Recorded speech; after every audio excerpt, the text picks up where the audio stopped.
होत संगवारी।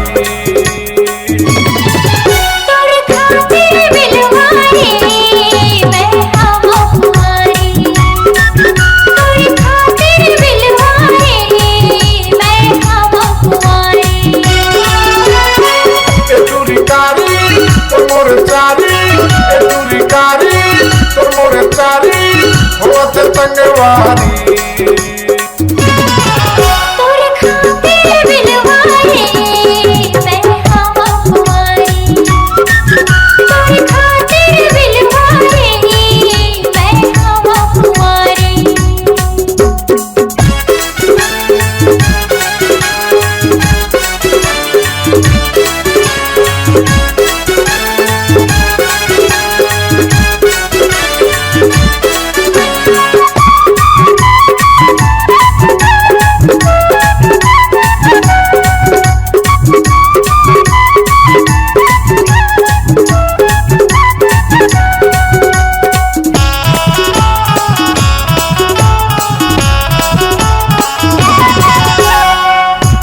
रही था तोला बुरानी निकल के वो खोरमा कामया का मोहनी खवाए आधे डोरमा।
मैं हर पिया के मन के छैहा में राखो गोरी तोला मैं हर लुका के।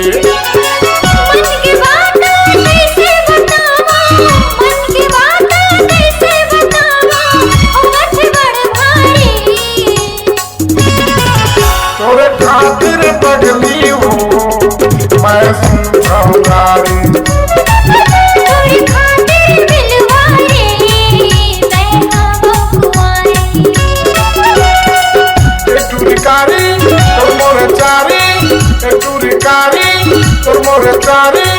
होत संगवारी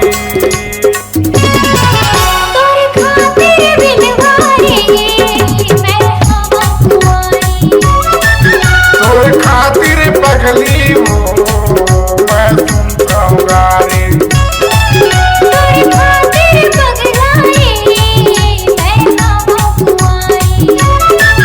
तोरे खातिर पगली हो मैं समझाऊंगारी।